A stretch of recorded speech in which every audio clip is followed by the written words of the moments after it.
The vast expanse of the Andromeda Galaxy glittered with countless stars, each one a potential cradle of life. Yet among these cosmic jewels, one star pulsed with an ominous, sickly light. This was Zephyria, home to one of the most extraordinary species the galaxy had ever known, the Zephyrians. Orbiting their dying sun, the Zephyrians' homeworld shimmered like a soap bubble in space.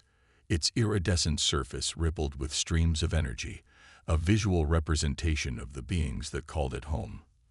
For the Zephyrians were not creatures of flesh and blood, but beings of pure energy, their consciousness woven into intricate patterns of light and force. As their star entered its final death throes, the Zephyrians faced an unimaginable crisis. Their very existence, tied so intimately to the electromagnetic fields of their world, was under threat. Stellar flares lashed out with increasing frequency, each one tearing holes in the delicate fabric of Zephyrian society. Amidst the chaos, a council of the brightest Zephyrian minds convened. Their forms, usually a serene dance of light, now flickered with agitation. "We have exhausted all options," declared Zeph Alpha, the eldest of their kind. His voice resonated through the energy fields that served as the Zephyrians' method of communication. "Our star's decay has accelerated beyond our most pessimistic models. We have mere cycles left before total collapse." Zeph Beta, a renowned theoretical physicist, pulsed with a sudden inspiration. "What if we appeal to the Galactic Council? Surely they would not stand idly by while an entire species faces extinction." A ripple of hope passed through the assembled Zephyrians. The Galactic Council, a confederation of the most advanced civilizations in Andromeda, was known for its commitment to preserving life in all its forms. Surely they would see the value in saving a species as unique as the Zephyrians. With their decision made, the Zephyrians set about preparing their plea. They gathered their most groundbreaking scientific discoveries, innovations that could revolutionize faster than light travel and unlock the secrets of dark energy. These, they hoped, would prove their worth to the galaxy at large. As their star grew more unstable, the Zephyrians launched their envoy, a sleek vessel that looked more like a bolt of lightning given form than any conventional spacecraft. Within it, the greatest minds of Zephyria traveled to the heart of the galaxy, where the Galactic Council made its home. The journey was perilous. Without the sustaining energy of their home world, the Zephyrian envoys found themselves growing weaker with each passing moment. They pushed their vessel to its limits, bending the very fabric of space-time in their desperation to reach their destination before it was too late. Finally, after what seemed an eternity, they arrived at Centrum, the massive space station that served as the seat of galactic governance. The Zephyrian ship, now little more than a fading spark, limped into the grand docking bay. The arrival of the Zephyrians caused quite a stir among the station's diverse inhabitants. Creatures of all shapes and sizes, from hulking silicon-based behemoths to microscopic hive minds, floating in specialized containment fields, gathered to witness the newcomers. As the Zephyrians emerged from their ship, gasps of wonder and murmurs of concern rippled through the crowd. The envoys' forms wavered dangerously, their once brilliant light now dim and unstable. "Please," Zeph Alpha's voice crackled weakly through the station's communication systems. "We seek an audience with the Council. The fate of our entire species hangs in the balance." The urgency of their plea and the obvious distress of the envoys prompted swift action. Within moments, the Zephyrians found themselves ushered into the Grand Council chamber, a cavernous room dotted with floating platforms to accommodate the varied physiologies of its members. The council members regarded the Zephyrians with a mixture of fascination and wariness. Beings of pure energy were rare in the galaxy, and the potential power such a species could wield was not lost on the assembled dignitaries. Zeph Alpha wasted no time. With a burst of energy that left him noticeably dimmer, he projected a holographic display of their dying star and their doomed world. "Esteemed members of the Galactic Council," he began, his voice resonating with urgency, "we come before you in our darkest hour. Our home star nears total collapse, and with it, The extinction of our entire species looms. He went on to explain their nature, their achievements, and their desperate need for a new home. As he spoke, Zeph Beta interjected with displays of their scientific advancements.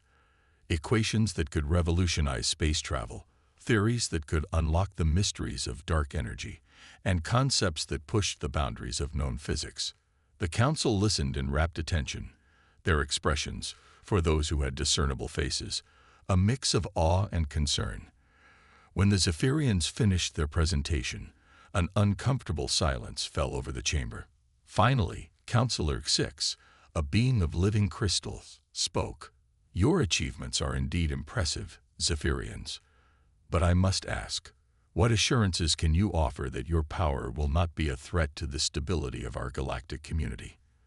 The question hung in the air, heavy with implication.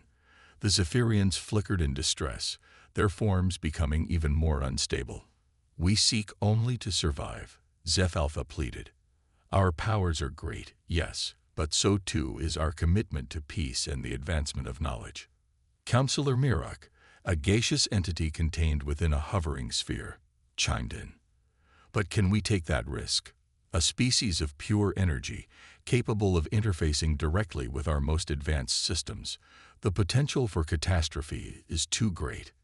The debate raged on, with some counselors arguing for compassion and others for caution.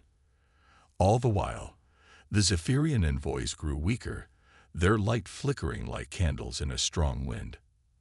As the argument reached its peak, Archangzilith, the head of the council, raised a tentacle for silence. All eyes turned to the ancient, squid-like being as it considered the situation. "We have heard the arguments on both sides," Xylith's voice boomed through the chamber. "And we have reached a decision." The Zephyrians leaned forward, hope and fear warring within their fading forms. "The potential risk posed by the Zephyrian species is deemed too great," Xylith declared. "However, in recognition of their advanced knowledge and the principle of preservation of life, we offer an alternative to extinction." The Archon's eyes, multifaceted and gleaming with an inner light, fixed upon the Zephyrian envoys. "You have two choices. First, you may submit to containment. We will provide a facility where your species can exist in isolation, your energy safely harnessed, and your knowledge carefully extracted over time." A ripple of shock passed through the Zephyrians. Containment. It was tantamount to eternal imprisonment. "And the second option?" Zeph Alpha asked, dreading the answer. "The second option," Xylith continued, its voice devoid of emotion, "is eradication. If you refuse containment, we will have no choice but to neutralize the threat your species poses to galactic stability." The chamber erupted into chaos. Some counselors protested the harsh decree, while others nodded in grim agreement. The Zephyrians, however, had fallen silent, their forms pulsing with shock and despair. "You have one planetary rotation to decide," Xylith announced over the din. "Containment or eradication. Make your choice wisely." As the Zephyrian envoys were led away to await their species' fate, none noticed a small spark break away from the group. This tiny fragment of Zephyrian essence slipped through the station's energy conduits, stowed away on a departing ship, and shot off into the vastness of space. Carrying within it the collective knowledge and essence of its people, this rogue Zephyrian embarked on a desperate mission. It would search the galaxy for a different solution, a place where its kind might find not just survival, but understanding. Little did it know that its journey would lead it to a small blue planet on the outskirts of the Milky Way, a world called Earth. Dr. Samira Patel stifled a yawn as she peered into the radio telescope's data feed. The young astrophysicist had been pulling all-nighters for weeks, driven by an inexplicable anomaly in the cosmic background radiation. Most of her colleagues had written it off as instrument error, but Samira knew better. There was a pattern here, hidden beneath layers of static and interference. The observatory, perched high in the Chilean Andes, hummed with the sound of cooling fans and whirring hard drives.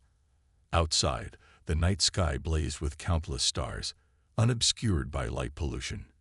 It was a perfect night for stargazing, but Samira's eyes were fixed on her monitors.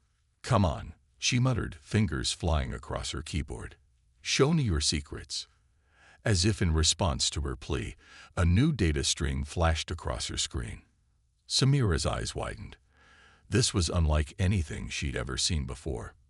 "Professor Chen," she called out, excitement overriding her usual reserve. "You need to see this." The elderly professor shuffled over, adjusting his thick glasses. "What is it, Dr. Patel?" "Another false positive." Samira shook her head, pointing to the screen. "Look at this energy signature. It's like nothing in our databases, and it's getting stronger." Professor Chen leaned in, his skepticism melting away as he studied the readings. "My God," he whispered, is this first contact?" Before Samira could respond, alarms blared throughout the observatory. Red warning lights flashed, and the main screen lit up with an urgent message. "Unknown object entering atmosphere. Trajectory observatory." Samira and Professor Chen exchanged a look of mingled fear and excitement. Years of training and protocols flew out the window as they rushed to the observatory's roof, joined by a handful of bewildered grad students. The night sky, usually a canvas of serene starlight, was now torn asunder by a blazing streak of blue-white energy. It descended rapidly, growing larger by the second. The assembled scientists watched in awe as the object, if it could be called that, decelerated impossibly fast, coming to a hover mere meters above the observatory's main dome. Up close, the entity defied description.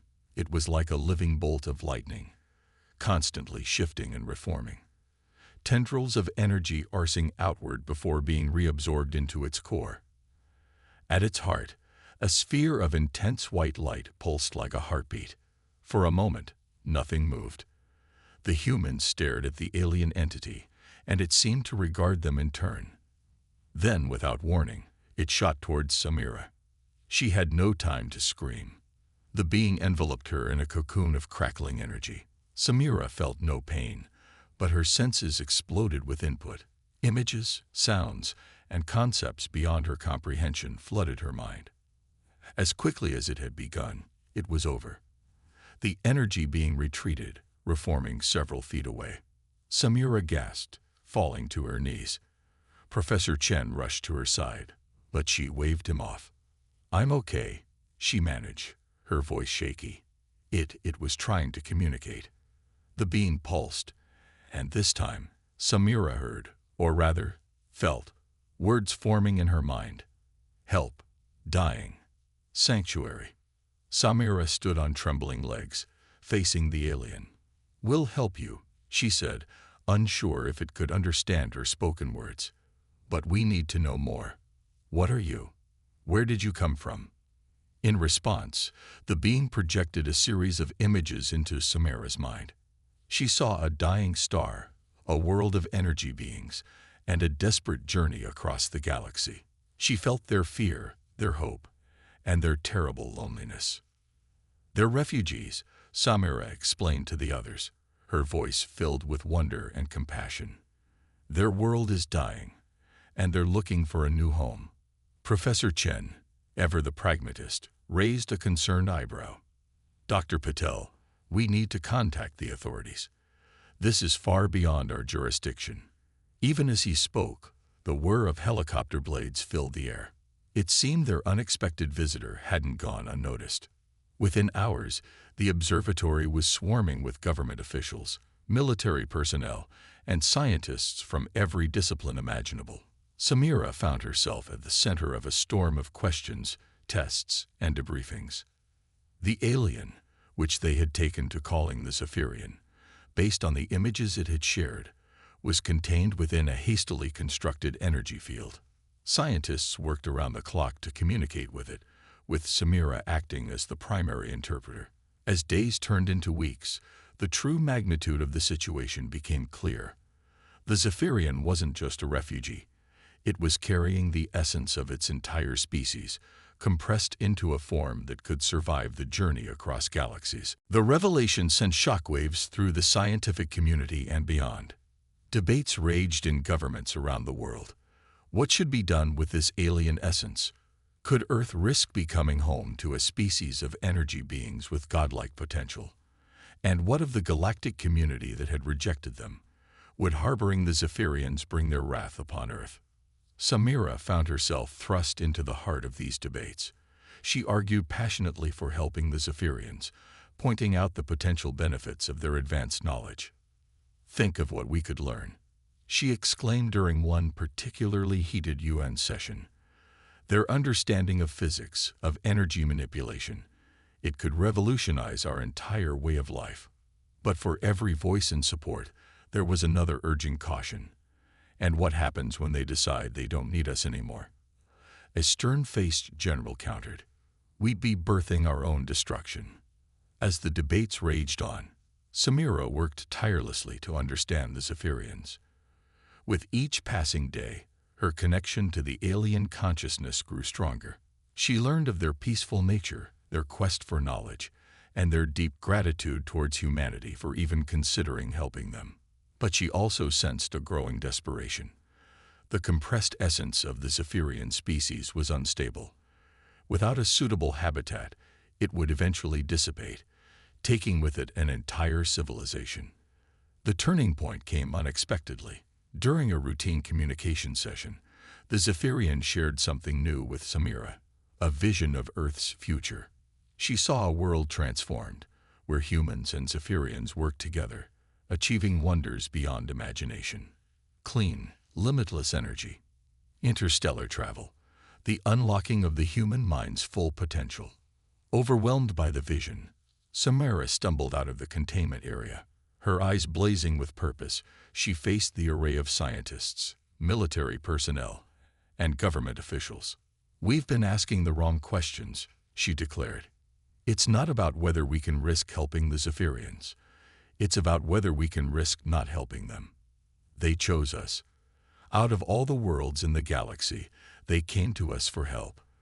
This isn't just their chance for survival. It's our chance to become something greater." Her words struck a chord. Slowly but surely, the tide of opinion began to turn. Plans were drawn up for a more permanent containment facility, not a prison, but a nursery where the Zephyrian essence could be safely housed and eventually allowed to flourish. But even as humanity extended its collective hand in friendship, storm clouds gathered on the cosmic horizon.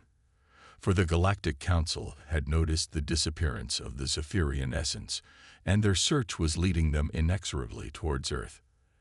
As Samira worked feverishly to prepare for the Zephyrians' rebirth, she remained unaware that her actions had set in motion events that would soon catapult humanity onto the galactic stage. Ready or not. Operation Stardust, 1,200 words. The underground facility hummed with barely contained energy, both literal and metaphorical. Deep beneath the New Mexico desert, in a complex shielded from prying eyes both terrestrial and extraterrestrial, Operation Stardust was in full swing. Dr. Samira Patel stood at the heart of it all, her eyes fixed on the shimmering energy containment field before her. Within, the essence of the Zephyrian species pulsed and swirled, a miniature galaxy of consciousness and power. "Power levels holding steady," reported Dr. Marcus Wong, his fingers dancing across a holographic interface. "Quantum fluctuations within acceptable parameters." Samira nodded, allowing herself a small smile. After months of work, setbacks, and breakthroughs, they were finally making progress. The containment field wasn't just holding the Zephyrian essence, it was nurturing it, allowing it to stabilize and even grow. But their work was far from over. And time, Samira knew, was not on their side. "Dr. Patel," a voice crackled over the intercom, "you're needed in the briefing room. Priority 1. Samira's smile faded. Priority 1 could only mean one thing: trouble. As she entered the briefing room, the tension was palpable.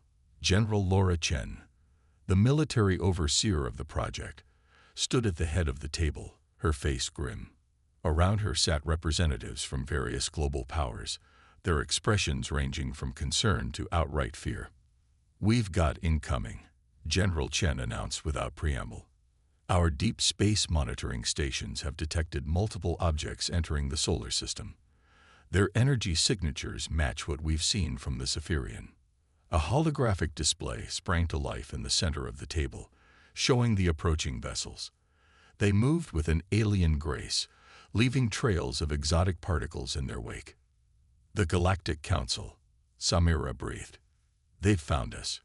"Worse," the general continued. "Based on their formation and energy outputs, we believe these are hunter-killer ships. They're not here to talk." The room erupted into a flurry of arguments and proposed countermeasures. Launch the planetary defense grid, attempt communication, evacuate the Zephyrian essence to a secure off-world facility. Amidst the chaos, Samira felt a familiar tingle at the back of her mind. The Zephyrian essence was reaching out to her. "Wait," she called out, her voice cutting through the din. "The Zephyrians have something to say." All eyes turned to her as Samira closed her eyes, allowing the alien consciousness to flow through her. When she spoke again, her voice carried an otherworldly resonance. "The hunters cannot be reasoned with," she said, the words feeling foreign on her tongue.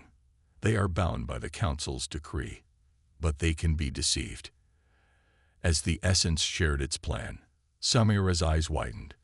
It was audacious, incredibly risky, and it just might work. "We need to hide," she explained to the stunned room. "Not just the Zephyrian essence, but our entire planet."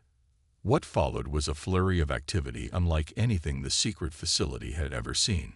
Scientists, engineers, and military personnel worked around the clock, fueled by a combination of adrenaline, caffeine, and the very real fear of impending doom. The plan, dubbed Operation Cosmic Veil, was twofold. First, they would use the Zephyrians' advanced knowledge of quantum mechanics to create a planet-wide cloaking field. It wouldn't make Earth invisible, but it would mask the unique energy signature of the Zephyrian essence. The second part was even more daring. Using a network of satellites and ground-based emitters, they would project a false Zephyrian signal towards Mars. With luck, it would lure the hunter-killer ships away from Earth, buying them precious time. As the deadline approached, Samira found herself working hand-in-hand with the Zephyrian essence. Their minds melded, human intuition and creativity blending with vast alien knowledge to solve problems that would have taken years under normal circumstances. "It's remarkable," Dr. Wong commented during a rare quiet moment. "The way you interface with them. It's like you've become a bridge between our species." Samira nodded, too exhausted for words. The constant mental connection was taking its toll, but she pushed through. The fate of two species hung in the balance. Finally, after days of non-stop work, they were ready. As the hunter-killer ships entered the inner solar system, Operation Cosmic Veil was activated. The effect was immediate and awe-inspiring. A shimmering field of energy enveloped the Earth, visible only as a slight distortion in the stars.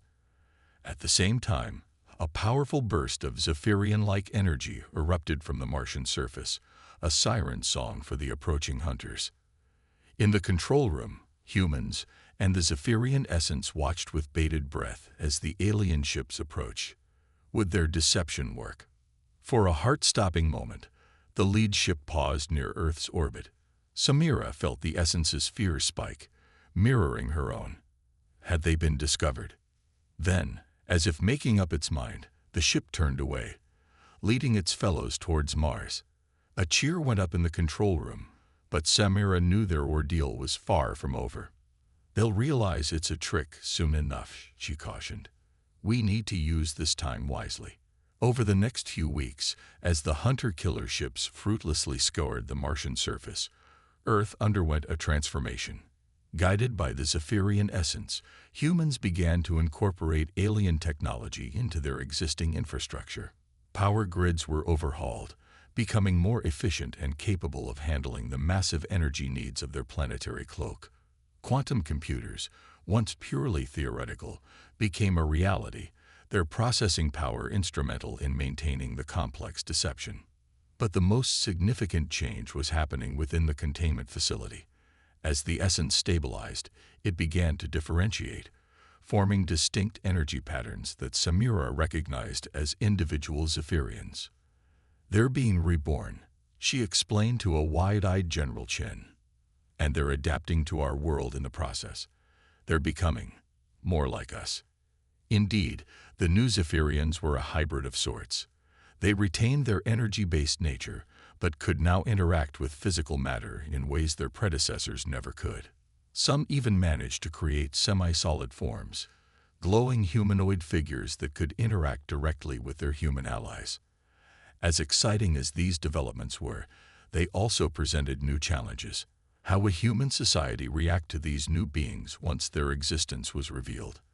And how would the Zephyrians adapt to life on a physical world so different from their original home? Samira grappled with these questions even as she continued to work on improving their defenses. The honeymoon period of their deception wouldn't last forever. Sooner or later, the Galactic Council would realize they'd been tricked, and their retribution would be swift and terrible. But as she watched humans and Zephyrians working side by side, sharing knowledge and forming bonds of friendship, Samira felt a glimmer of hope. They had already achieved the impossible once. Perhaps together, they could do it again. As if sensing her thoughts, one of the newly formed Zephyrians approached her.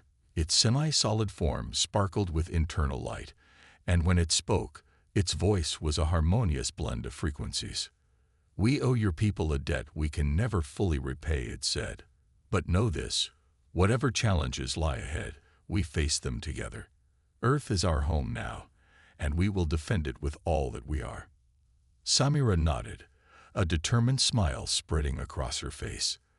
The real test was yet to come, but for the first time since this cosmic odyssey began, she truly believed they were ready to face it. The human equation, 1,200 words.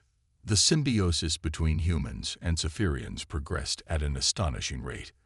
What began as a desperate alliance quickly blossomed into a technological and cultural renaissance, unlike anything Earth had ever seen.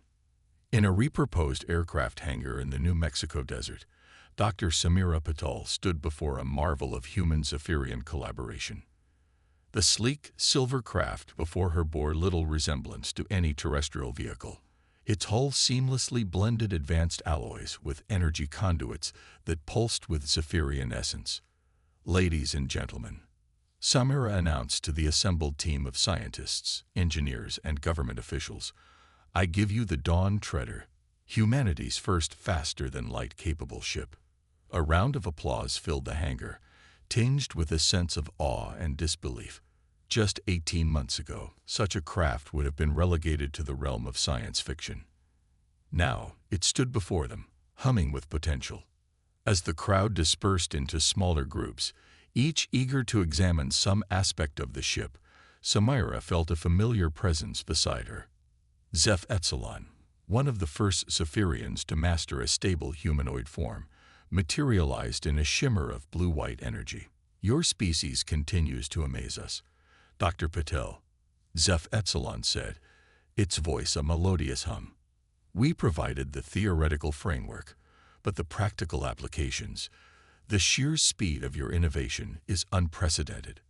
Samira smiled, feeling the surge of pride not just for humanity, but for what their two species had accomplished together. "That's the human equation for you.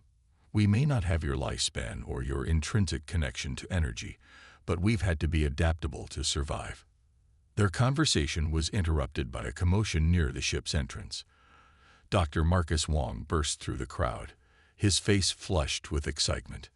"Dr. Patel, Zeph Epsilon, you need to see this," he gasped, holding up a tablet. "We've decoded more of the Galactic Council's transmissions. It's about Earth and the Zephyrians." Samira's heart raced as she took the tablet. As she read, her eyes widened. "This can't be right," she muttered. But Zeph Epsilon, reading over her shoulder, pulsed with recognition. "The convergence prophecy," it whispered. "We thought it was just a myth." The tablet detailed an ancient prediction, passed down through the oldest species in the galaxy.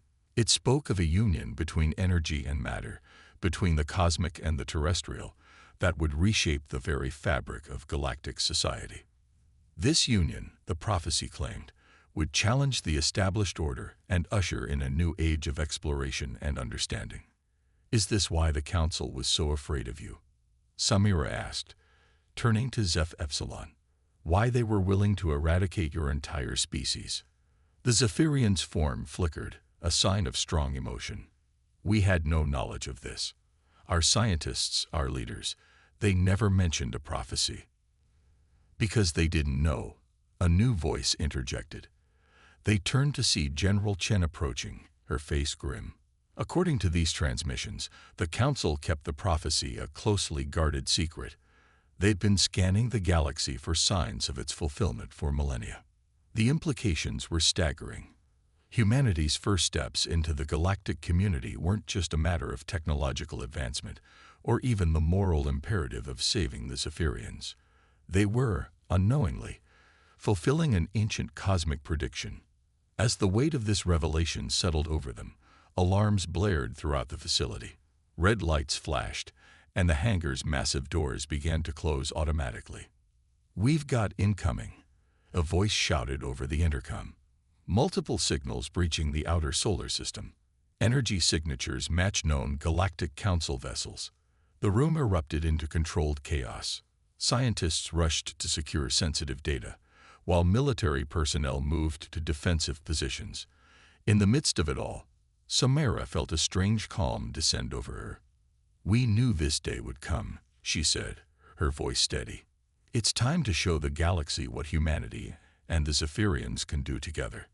Over the next few hours, Earth's defenses were put to the ultimate test.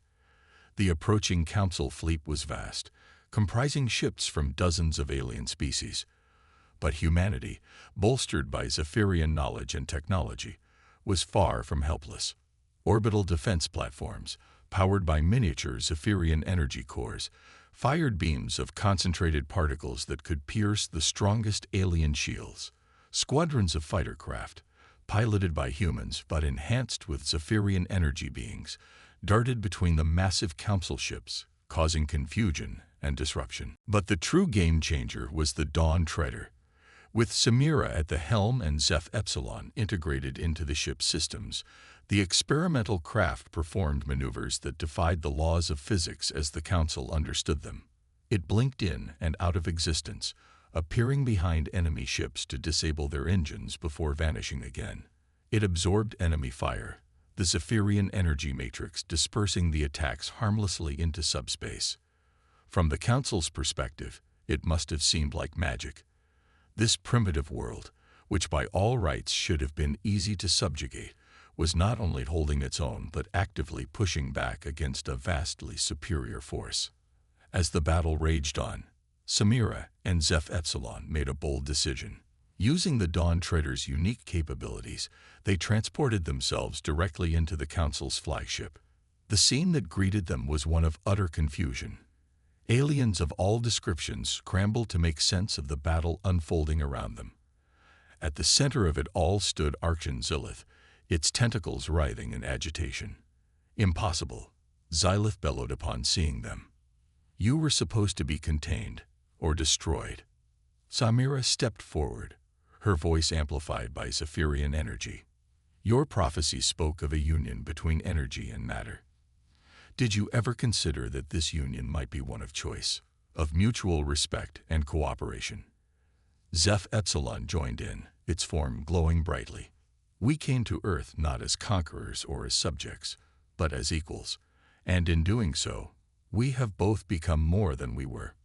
Their words, broadcast throughout the Council fleet, gave pause to the battle.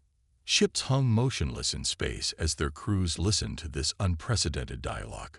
Archon-Zilith, for the first time in its long existence, seemed at a loss. But the prophecy, the upheaval it foretold. "Change doesn't have to mean destruction," Samira countered. "Yes, the galaxy will be different, but isn't that the nature of existence? To grow, to evolve, to become more than we are." As they spoke, something remarkable happened. The Zephyrian energy within the Dawn Trader began to resonate with the ship's human-made components. The effect spread, encompassing Samira, Zeph Epsilon, and then radiating outward.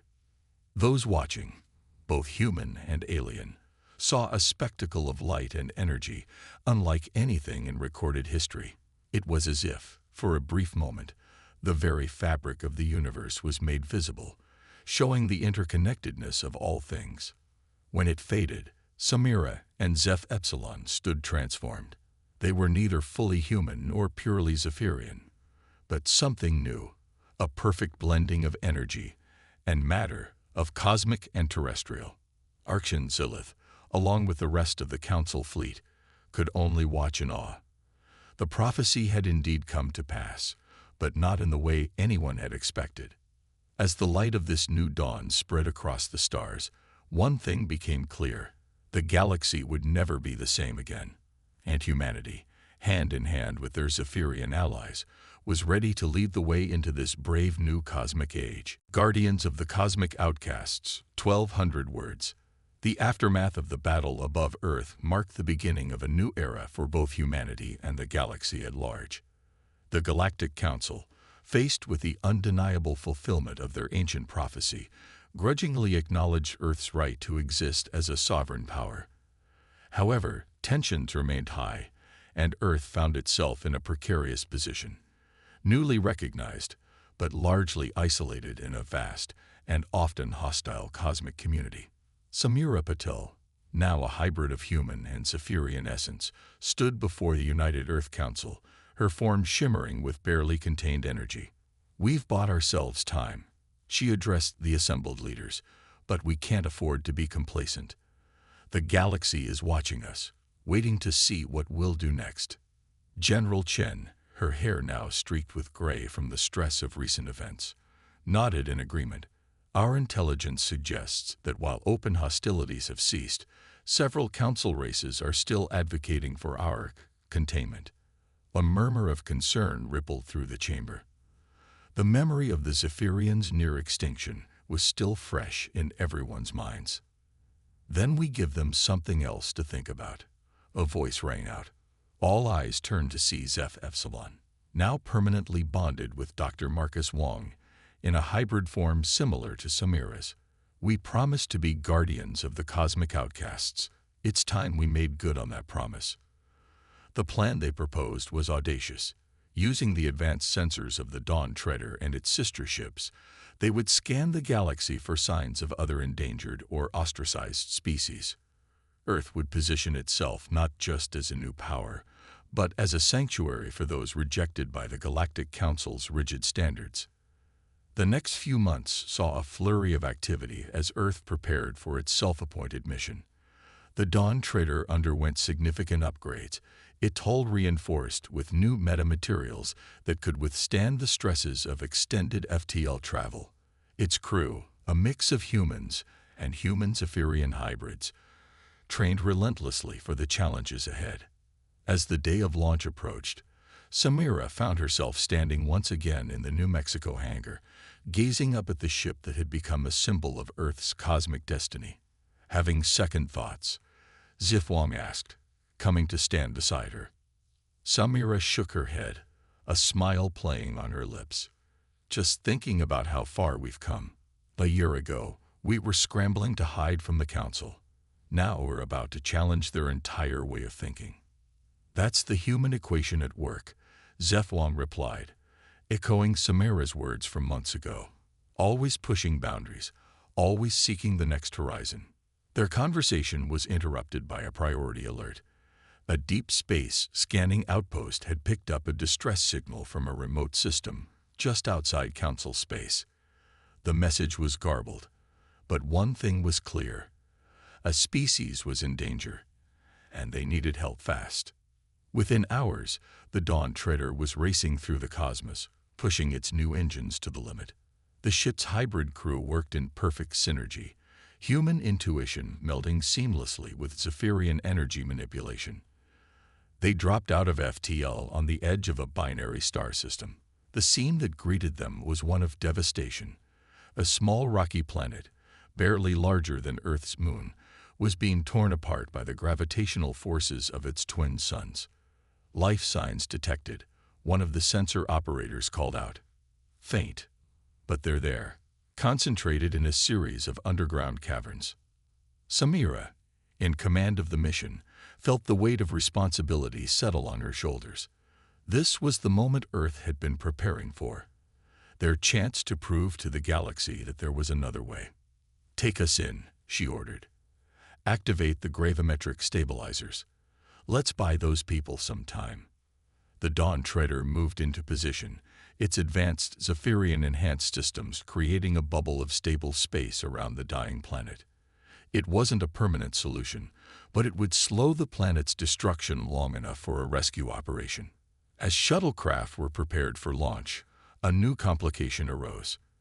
3 council ships blinked into existence at the edge of the system. We're being hailed, the communications officer reported, tension evident in their voice. The face that appeared on the view screen was vaguely insectoid, with compound eyes that reflected the light of the twin suns. This is Arbitrator 6 of the Galactic Council, the alien announced. You are in violation of Council Directive 5591. This species has been deemed unfit for galactic civilization. Stand down and withdraw immediately.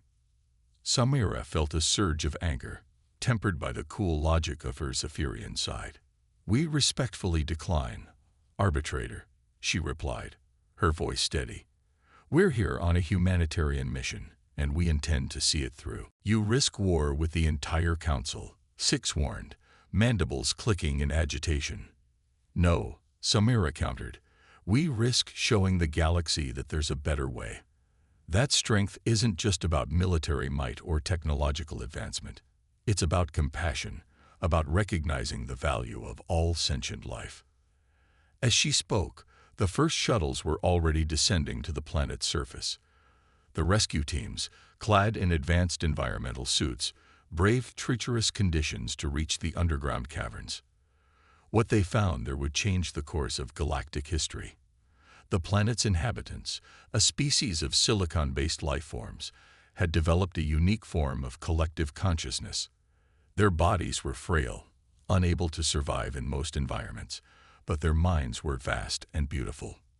As the rescue operation continued, Samira maintained a tense dialogue with Arbitrator 6.